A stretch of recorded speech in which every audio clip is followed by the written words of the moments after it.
diplomatico. Io credo che sia tutto vero.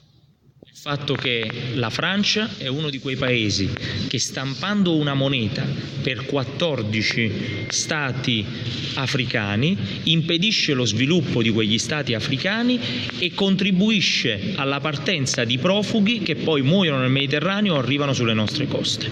Se l'Europa in questo momento vuole avere un po' di coraggio, deve avere la forza di affrontare il tema della decolonizzazione dell'Africa, dell'immigrazione. Le cause sono il mancato sviluppo degli stati africani, che invece di aiutare a casa loro li dobbiamo lasciare in pace a casa loro e starcene noi a casa nostra. E quando dico noi parlo di quegli stati europei che invece in questi anni, come la Francia, stampando una moneta per 14 stati come quelli africani, si è avvantaggiata anche delle importazioni delle materie prime e, avendo vantaggi sulle importazioni delle materie prime, ha avuto la possibilità anche di avvantaggiarsi nella propria economia. Il problema è che poi i migranti arrivano sulle coste italiane.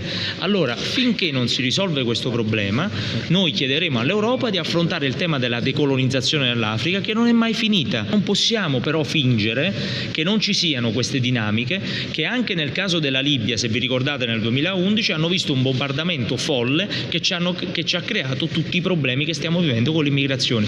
Noi non saremo uno di quei governi che fingerà di non vedere le cause e passerà il tempo a piangere sugli effetti, cioè le morti in mare. Quindi non c'è correlazione fra le nazionalità di arrivo in Italia e i paesi che adottano la moneta, il franco, in Africa. Se chi porta avanti politiche economiche in Africa che impediscono lo sviluppo di decine di stati, poi interviene sulle morti in mare dicendo che è colpa dell'Italia, quella è retorica.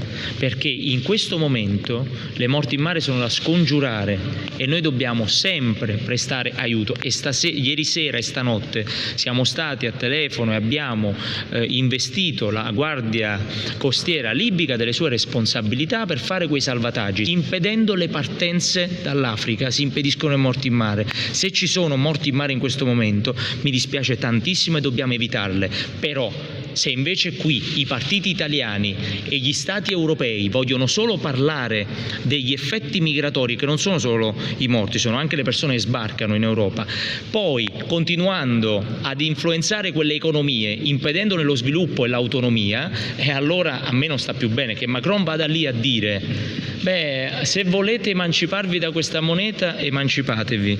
Qual è il piano di uscita dal franco coloniale che vuole portare avanti la Francia per rendere indipendenti quei paesi dal franco coloniale? Esiste un piano d'uscita? Oppure c'è solo Macron che va lì a dire: se volete emancipatevi, dopo che per anni quelle economie hanno iniziato a dipendere dal franco e la classe politica di quei paesi si è creata intorno a queste relazioni con la Francia.